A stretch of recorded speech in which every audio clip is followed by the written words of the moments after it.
오늘 하나님 주신 말씀은 사무엘하 마지막 장입니다. 24장 11절로 마지막 절 25절까지 교독해서 읽겠습니다.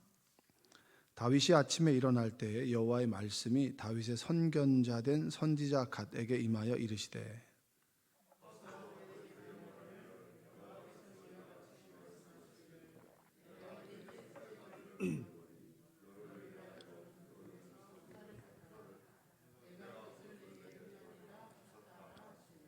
갓이 다윗에게 이르러 아뢰어 이르되 왕의 땅에 7년 기근이 있을 것이니 이까 혹은 왕이 왕의 원수에게 쫓겨 석 달 동안 그들 앞에서 도망하실 것이니이까 혹은 왕의 땅에 사흘 동안 전염병이 있을 것이니이까 왕은 생각하여 보고 나를 보내신 이에게 무엇을 대답하게 하소서 하는지라.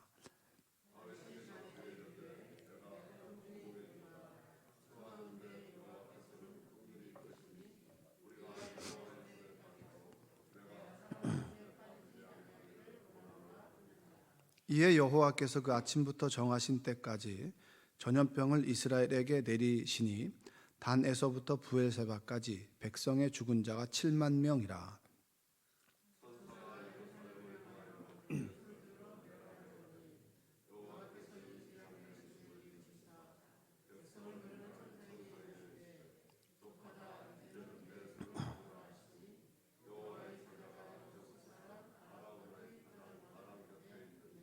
다윗이 백성을 치는 천사를 보고 곧 여호와께 아뢰어 이르되 나는 범죄하였고 악을 행하였거니와 이 양무리는 무엇을 행하였나이까 청하건대 주의 손으로 나와 내 아버지의 집을 치소서 하니라.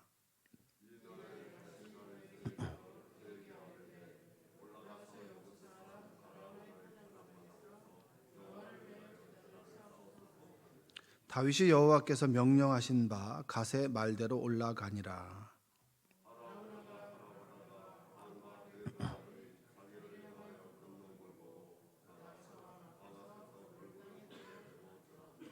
이르되 어찌하여 내 주 왕께서 종에게 임하시나이까 하니 다윗이 이르되 내게서 타작마당을 사서 여호와께 제단을 쌓아 백성에게 내리는 재앙을 그치게 하려 함이라 하는지라.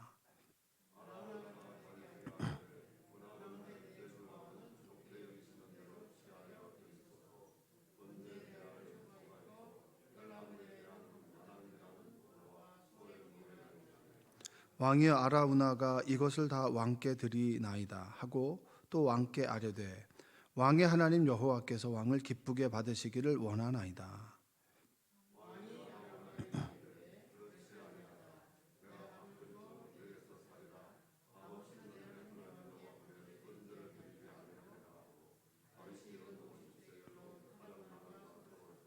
함께 읽겠습니다. 그곳에서 여호와를 위하여 제단을 쌓고 번제와 화목제를 드렸더니 이에 여호와께서 그 땅을 위한 기도를 들으시매 이스라엘에게 내리는 재앙이 그쳤더라. 아멘. 오늘도 하나님의 은혜가 여러분의 삶 가운데 함께하기를 주님의 이름으로 축복합니다. 하나님이 인격적이다라고 하는 그런 말들을 많이 하는데 다윗이 그 인구조사를 하죠. 인구조사가 뭐 대수롭습니까라고 하지만 그 속에는 자기 중심성, 하나님이 아닌 스스로에 대한 업적을 숫자로, 규모로, 그리고 드러내기 위한 수단으로 만들었을 때 하나님께서는 그것을 다루시는데 여기서 우리가 봐야 될 것은 우리가 늘 부족하고 연약하지만 하나님 안에 거하다 보면 우리가 성장합니다. 그렇죠? 예전에 그 우리의 아내를 취했을 때는 갓 선지자 이야기를 듣고 그때 뉘우쳤지만 깨달았지만 지금은 스스로 먼저 뉘우칩니다. 그리고 하나님께서 갓을 통해서 그 죄에 대해서 책임을 지도록 하시죠. 근데 여기에서 우리가 알 수 있는 것은 무엇이냐면 하나님께서 우리를 다루어 가신다라고 하는 거죠. 죄에 대한 감수성을 가지게 되고 소위 우리 안에 있는 양심이 선과 악을 가르는 도구는 될 수 없습니다. 왜냐? 화인 맞은 양심이 있기 때문입니다. 양심이 양심대로 작동하지 않을 수 있기 때문에 우리 안에 있는 양심이 절대적으로 선과 악을 가르는 기준이 될 수는 없어요. 그러나 우리의 양심 안에, 마음 안에 하나님의 영이 함께 하실 때 그것이 비로소 하나님의 잣대로 가를 수 있는 기준이 된다라고 하는 겁니다. 그러니까 다윗은 성장한 거예요. 죄에 대한 민감함으로. 근데 왜 다윗이 뉘우칠 수 있었을까요? 죄에 대한 뉘우침을 가지고 두려워할 수 있었을까? 그것은 뭐냐면 우리의 아내를 취하고 난 다음에 겪었던 죄에 대한 책임과 그리고 그 고통과 그 시간들이 힘들었기 때문입니다. 몸으로 기억하는 거죠. 딸이 겁탈을 당하고 아들이 죽고 아들이 자기에게 칼을 겨누고 집안에 끊임없이 분란이 끊이지 않는 것을 보고 경험하면서 얼마나 아파했을까요? 우리는 참 마음 아프게도 아파하는 만큼 성장하는 겁니다. 여러분 믿으십니까? 내가 하나님 앞에서 죄가 무서운 것은 뭐냐면 죄를 짓고 그 죄에 대해서 하나님은 용서해 주시지만 우리의 몸과 마음과 의지와 모든 생각들이 죄에 익숙해져 있기 때문에 그것이 하나님 안에서 다루어지는 시간이 아프기 때문입니다. 여러분들도 그러한 시간을 경험하셨을 거예요.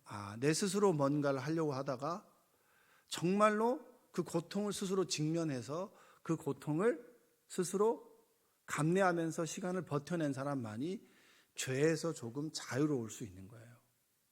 그러나 그 죄에 대한 책임을 다른 사람에게 떠넘기거나 책임을 전가하거나 하는 사람은 성장이 있습니까? 없습니까? 여러분 주변에 남 탓하는 사람들 있잖아요. 그때 그 사람만 만나지 않았으면 그때 그 사람이 그 일을 해가지고 그러니까 자신이 힘드니까 그것을 책임을 전가하는 거죠. 심리학에서는 방어기자라고 요즘 많이 얘기를 하잖아요. 내가 스스로 감내하고 직면해야 되는 고통을 다른 사람들에게 자꾸 떠넘기는 거예요. 저 사람이 저래서 그 사람이 그때 말만 안 해서. 여러분 그 사람이 말해도 선택은 누가 하는 겁니까? 자, 따라서 해봐요. 선택은 내가 하는 겁니다. 내 삶은 누가 살아가는 거죠? 내가 살아가는 거죠. 여러분이 지금 이곳에 앉아 있는 것은 어제까지 수많은 선택의 결과로 여기 앉아 있는 거예요. 오늘 아침에 오면서도 여러분 어떤 생각을 하셨어요? 그래, 새벽기도 가야지. 응? 기도하는 시간이 기대되라고 오는 사람이 있는 반면에 습관적으로 오는 사람도 있고 어떤 사람은 오늘은 좀 쉬었으면 좋겠다라고 생각하는 사람들도 있잖아요. 여러분 그러세요? 안 그러세요? 저도 그럴 때가 있습니다. 오늘 설교만 아니면 내가 진짜. 근데 저는 습관이 됐죠. 이제 습관적으로 가고 아침에 딱 일어나서 책상에 앉아서 원고도 보고 기도도 하고 오늘 하나님께서 하실 말씀이 있으시죠. 만약에 제가 설교가 죽을 쓴다면 본죽이 되게 해달라고 이렇게 기도합니다. 기도하고 오는 거예요. 그래서 죽을 먹어도 좋은 죽을 먹게 해달라고 이렇게 기도하고 오는 거죠. 우리는 늘 어떤 상황을 직면하면서 몸으로 깨닫고 배웁니다. 그래서 때로 저는 아이들에게 힘든 것을 몸으로 경험토록 하는 경우들이 있어요. 그래야지 그게 몸에 익숙해지기 때문입니다. 마음으로 후회하고 여러분 회개가 그냥 뉘우치는 것만입니까? 돌이키는 것까지입니까? 뉘우치는 건 어렵지 않아요. 죄송해요 라고 하는 건 어렵지 않습니다. 그래도 우리는 양심이 있기 때문에. 그러나 그 상황을 다시 고치는 것 자체가 힘들잖아요. 고치는 거. 김유신이 기생집으로 가다가 결심을 하는데 말의 목을 잘라버렸잖아요. 근데 우리는 그 얘기를 들으면 그래, 니는 결심했는데 말은 무슨 잘못이냐고 이렇게 생각할 수 있는 거예요. 말도 말의 인생이 있는 것이죠. 그렇죠? 다윗이 죄를 졌습니다. 죄를 지은 것에 대해서 하나님께서는 인격적으로 얘기하죠. 3가지 중에 하나를 선택해라. 삼지선다형입니다. 삼지선다형. 여러분 하나님이 인격적이지 않아요? 그래 너 잘못했으니까 너 이거야 라고 얘기하지 않잖아요. 여러분 삼지선다형 들어보셨어요? 안 들어보셨어요? 하나님께서 여러분에게 3개 중에 하나 선택해라는 말씀을 들어본 적이 있으세요? 없으세요? 한번 고백해봅시다. 나는 멀었다. 네. 다윗은 그래도 우리보다 조금 높은 수준이겠죠. 그렇죠? 같은 레벨은 아니잖아요. 바울과 여러분과 제가 같은 레벨은 아니잖아요.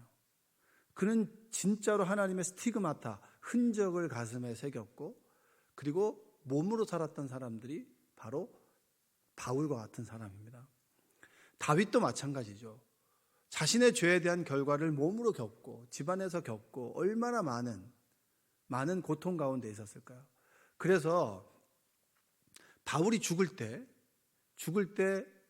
몸이 너무 차가워지니까 주변의 신하들이 아비삭이라는 수냄 여인을 보냅니다. 근데 아비삭이 간호하지 절대 잠자리를 같이 하지 않아요. 왜 같이 하지 않을까요? 우리아의 아내 밧세바를 취했던 그 경험들이 몸에 남아있기 때문에 다윗은 죽음의 순간에도 그 여자를 취하지 않은 거예요.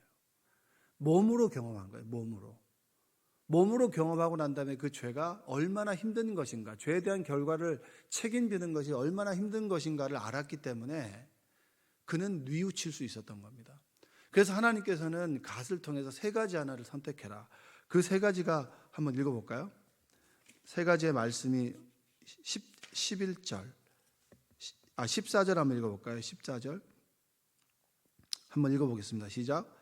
다윗이 갓에게 이르되 내가 고통 중에 있노라. 청하건대 여호와께서는 긍휼이 크시니 우리가 여호와의 손에 빠지고 내가 사람의 손에 빠지지 아니하기를 원하노라 하는지라.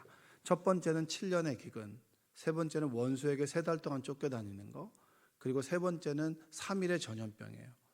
그러니까 하나님에게 받고 싶은 거예요. 사람에게 어떤 고통을 당하면 그게 너무 아프기 때문에, 차라리 하나님은 긍휼이 크시기 때문에 하나님으로부터 직접 받겠다고 3번을 선택하는 거죠. 좋다. 이게 얼마나 이게 우리는 너무나 익숙한 얘기지만 이 하나님과 딜하는 거잖아요. 그렇죠? 하나님과 어느 정도 딜은 가능하다는 거죠. 1번, 2번, 3번 중에서 제가 하나님께 직접 맡겠습니다. 돌아 맞지 않고 직접 얻어 맡겠습니다. 왜냐? 때리는 당신은 내 삶 속에 긍휼이 있는 분이기 때문에. 그래서 하나님께 직접 맡겠습니다라고 선택했을 때 하나님께서 3일 동안 전염병 때 7만 명이 죽었어요. 그러면 여러분이 성경 읽다가 이런 분 계세요. 그래, 다윗이 잘못했는데 왜 죽는 7만 명은 뭐야? 하나님 너무 잔인하지 않아? 그렇게 생각하는 분 있으시잖아요. 그 죽는 사람도 하나님과의 관계 속에 스토리가 있겠죠. 그 죽었던 사람도 어떻게 보면 하나님과 관계 속에서 스토리가 있을 겁니다. 우리가 코로나로 인해서 돌아가신 분들 있잖아요. 억울하게 돌아가신 분들 계시죠.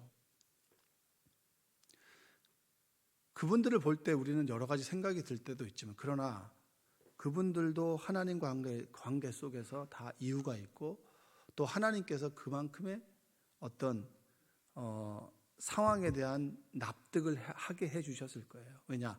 다윗을 납득시킨 하나님이라면 그들 또한 납득시켜 주셨을 거예요. 자, 중요한 것은 7만 명의 사람들이 죽습니다. 80만 명의 군사력이라는 인구 조사를 했어요. 그 중에서 거의 한 10분의 1 정도의 사람이 죽습니다. 이 얘기가 뜻하는 게 뭘까요? 네가 말하는 규모, 크기, 그거 한순간에 날아갈 수 있어. 3일에 7만 명이 날아갔으면 한 달이면 다 끝나는 거 아니에요? 네가 그렇게 평생 동안 네 힘으로 뭔가 이루었다라고 드러내고 싶었지. 그래서 군사력을 다 조사했지. 네가 소유로 쌓았지. 이게 네 힘이라고 생각했지. 네가 아무것도 없었을 때는 하나님의 이름을 주장했지만, 네가 뭔가를 갖고 명예를 갖고 자리를 갖고 포지션을 갖게 되니까 내가 가지고 있는 힘을 드러내고 싶었지. 그 힘이 80만 명이 대단한 것 같지. 3일이면 날아가는 거야. 3일이면 10분의 1이 날아가면 한 달이면 다 끝나는 거야. 네가 가지고 있는 힘이 어디 위에 세워졌다는 거예요? 모래 위에 세워졌다는 거예요. 내가 너의 집을 세우지 않으면 네 집은 아무것도 아니라는 거예요. 너의 경영이 허사하다라고. 그것을 다윗은 우리에게 얘기해 주고 있습니다. 여러분이 인생을 살아오면서 뭔가를 세운 것 같죠. 뭔가를 이룬 것 같습니다. 그것이 어느 순간에 내 힘으로, 내 지식으로, 내 지혜로, 내가 가지고 있는 인맥으로 세운 것 같을 때가 있을 거예요. 그때 하나님께서 불면 날아가 버리는 것이 바로 우리의 인생입니다. 믿으십니까? 인생의 마지막 그 순간에 우리가 붙들어야 될 분은 누굽니까? 오직 예수 그리스도. 우리가 예수 그리스도의 십자가를 붙들고 살아갈 때 우리는 반석 위에 집을 지은 사람이지만 어느 순간에 성령으로 시작했다가 육체로 마치는 인생이 된다면 우리의 인생은 정말 모래 위에 집을 지은 사람과 같다라고 하는 거예요. 후 불면 날아가는 그런 인생인데, 그러나 우리는 그것이 대단한 것처럼 스스로를 높이고 자랑하고, 그리고 나를 드러내고, 하나님 아닌 나를 드러내고, 나의 공로를 드러내고, 그리고 내가 가지고 있는 숫자와 규모와 내가 가지고 있는 돈, 내가 가지고 있는 부동산, 그것을 인생의 업적이라고 자랑한단 말이에요. 그건 아무것도 아니라는 거죠.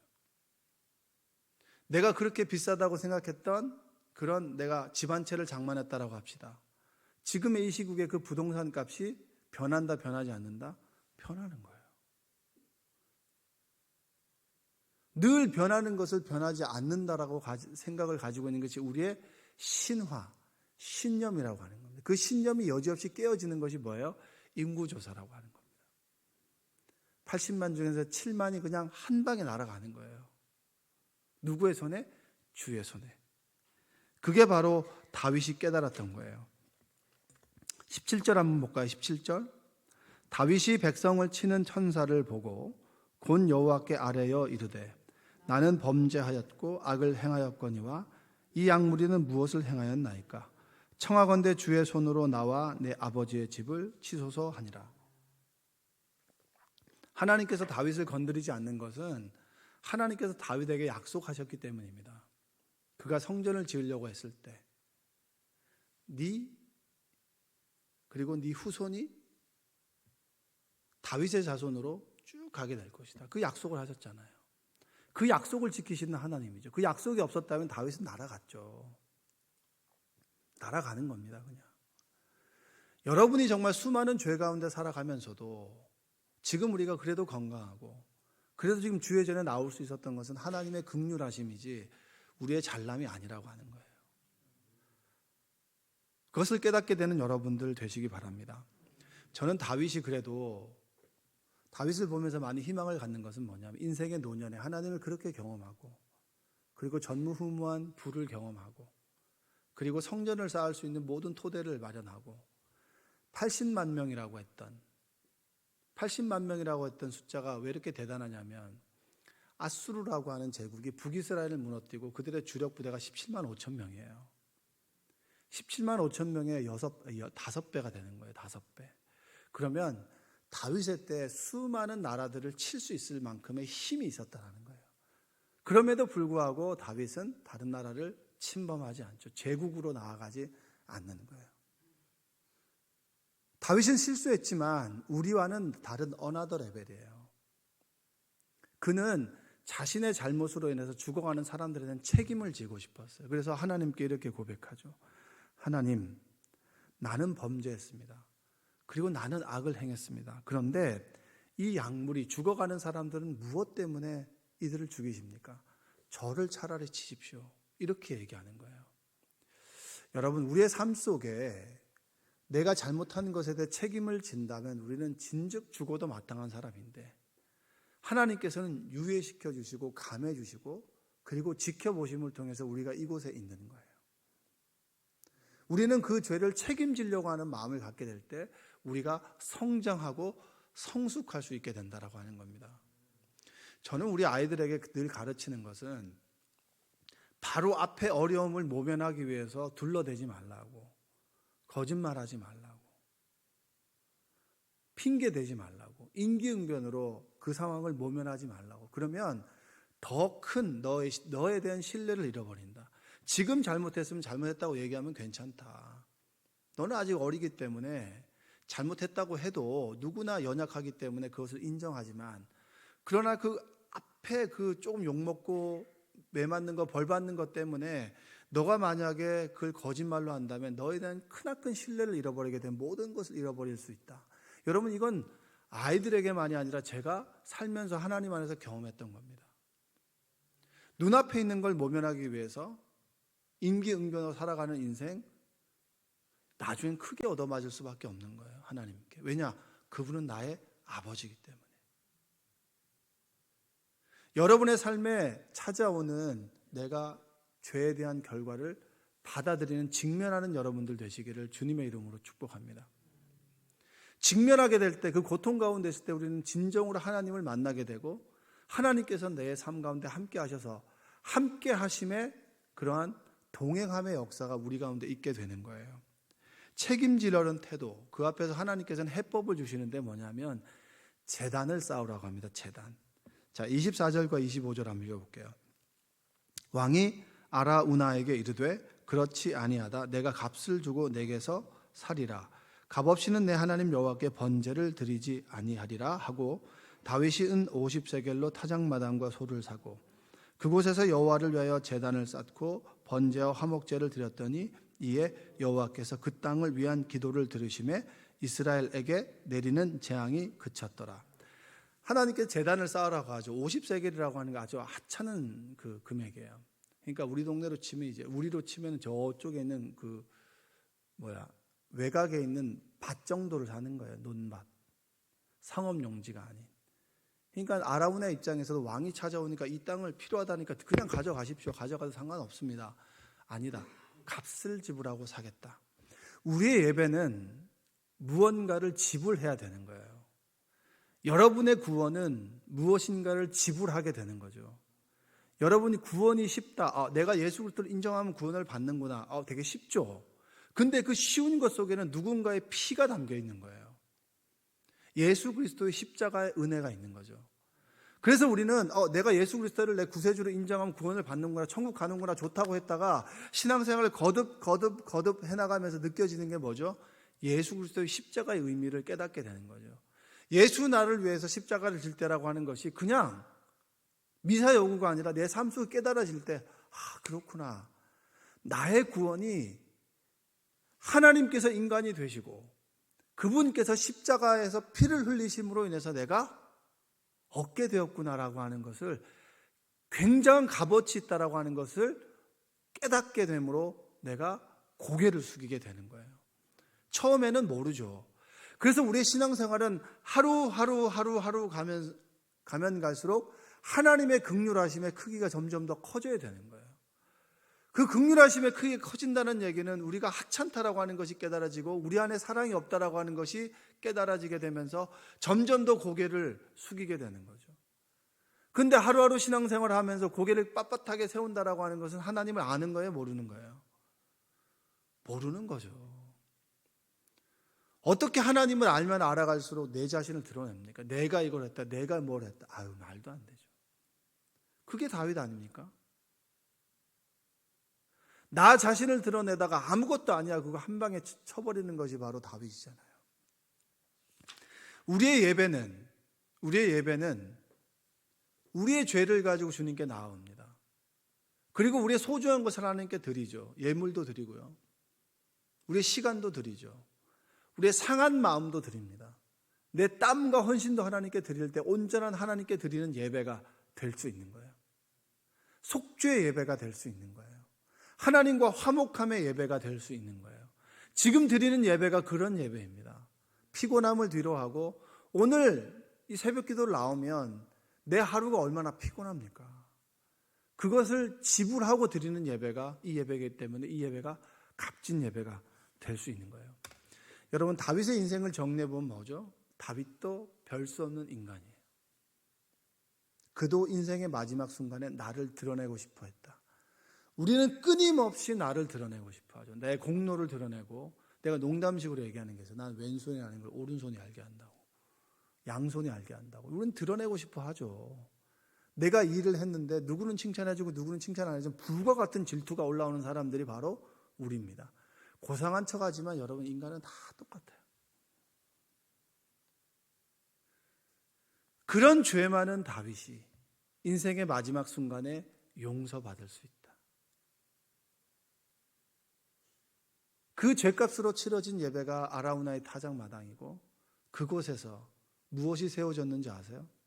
그곳에서 아브라함이 이삭을 바쳤던 모리아산이 바로 아라우나의 타작마당이고, 그것을 값으로 사서 드려진 예배 위에 하나님께서는 뭘 짓죠? 솔로몬의 성전을 짓는 거예요. 골고다의 그 죄 많은 그 저주의 땅에 주님의 십자가가 꽂아졌을 때 그것이 구원의 언덕이 되었듯이, 우리의 죄 위에 하나님의 사랑이 임하게 될 때 그것이 구원으로 이어집니다. 여러분, 주님의 십자가만 붙들고 살아가는 여러분들 되시기 바랍니다. 그 십자가의 은혜가 얼마나 큰지를 날마다 깨달아진 은혜가 여러분에게 있기를 바랍니다. 나를 드러내는 사람 하수예요. 겸손하게 주님의 이름을 드러내는 사람 고수입니다. 여러분, 하수 때문에 마음에 아파하지 마시고 우리 주변에 있는 하나님의 이름을 드러내는 고수 때문에 정말 함께 그들 때문에 도전받고 위로받고 소망을 얻는 여러분 되시기를 주님의 이름으로 축원드립니다. 기도하겠습니다. 사랑과 은혜가 풍성하신 아버지 하나님 감사합니다. 끊임없이 내 것을 드러내려고 하고 내가 가지지 못한 것에 대해서 늘 실망하고 그리고 많이 가진 사람들 보면 질투가 나는 것이 우리입니다. 내가 가지고 있는 것을 드러내려고 하다가 하나님께 얻어맞은 다윗의 인생을 보면서 다윗도 별 수 없구나. 다윗도 나도 늘 넘어질 수 있는 인간이구나 라고 하는 걸 깨닫게 하시고 넘어질 수밖에 없는 우리를 끊임없이 구원으로 인도하신 하나님의 긍휼하심을 깨닫게 하여 주시옵소서. 다른 것들 자랑하지 않고 내 건강 자랑하지 않고 내가 가지고 있는 명예 그리고 커리어 이런 거 자랑하지 않고 내 안에 예수 그리스도를 자랑하는 인생 되게 하여 주시옵소서. 선줄로 생각한 자는 넘어질까 조심하라고 했던 말씀처럼 늘 주님 앞에서 겸손하게 무릎 꿇고 고개 숙이는 우리가 되도록 도와주옵소서. 오늘도 이 새벽에 간절한 기도 제목을 가지고 나왔습니다. 건강의 문제를 가지고 나왔습니다. 사업의 어려움 가지고 나왔습니다. 하나님, 그 기도에 응답하여 주시고 그 기도가 응답되어서 우리의 삶이 형통하도록 주님 도와주옵소서. 예수님의 이름으로 기도합니다. 아멘.